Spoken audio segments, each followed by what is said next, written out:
Oh boy. This last week's episode, A New Spiritual Age. Okay, fine, I'm gonna say it. It was a doozy. It was a flippin' doozy. It was like the dooziest of doozies, and I'm just killing that word, but that episode left me in tears. It left me in so many tears. Before we get started into the whole Asia cried during this episode, let's go through this week's Jerk of the Week goes to, surprise, surprise, Unalak, who I just want to take his head and just smash it against something really hard.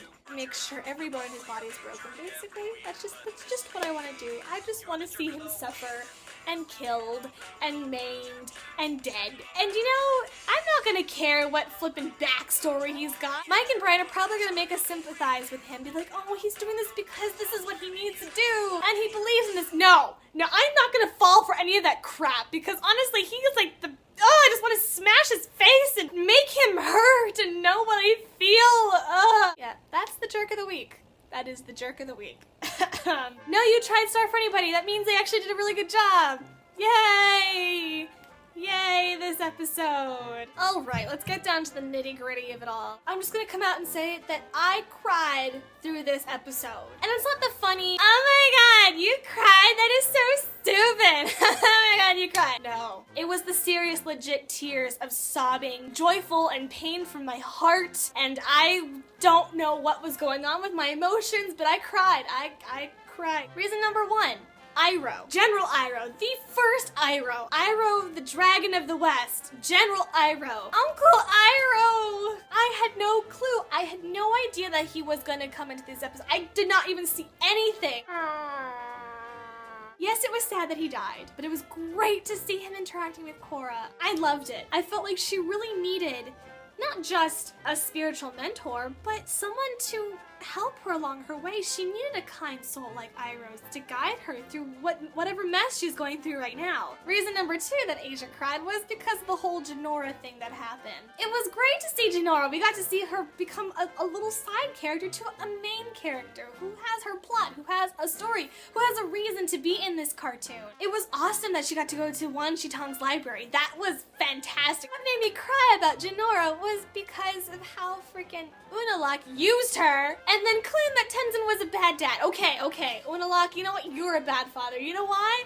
Because you just left your son to be injured and hurt while you're doing your stupid little mission. Tenzin actually is a caring father, even though he was distant for a while. He understood that he was, and he's trying to be a better father than Aang was. So yes, those were the two reasons why I cried. I feel like such a grown woman now that I've finally admitted that. I cry to cartoons. Speaking of Wan Shitong and the library, what a great way to come back to it. That was so awesome. Even though the ending of the episode left me in tears, Mike and Brian with their continuity. Remember Professor Zay? Yeah, I do too. It's also great to see that Korra is just finally discovering character and growing as an avatar and as a person, learning that whatever she does affects people around her. If she does something, it's not just gonna affect that one specific thing that she's doing, it's gonna affect people around her and the world around her. So it's great to see her finally learn consequences to her actions. And this will greatly change her, and I really can't wait to see how it's going to affect her character and what's going to happen at the end of this book. It's going to change the way people see her and how people will view her, not only as an avatar, but as a leader. And people might start to respect her and look up to her and actually see that she is a great avatar. She's just not a kid who has all this power and is just running around wielding it, but that she's going to be an adult who uses it respectfully and wisely. Anyway guys, I'm really sorry this video came really late and it's really short, but I have a test in half an hour that I have yet to study for. Go college student with right priorities. Just as a quick reminder, Friday, November 15th is going to be a 1-hour episode and it's going to be really cool, but that means next week is going to be the season finale. Oh god, what am I going to do? Bye guys!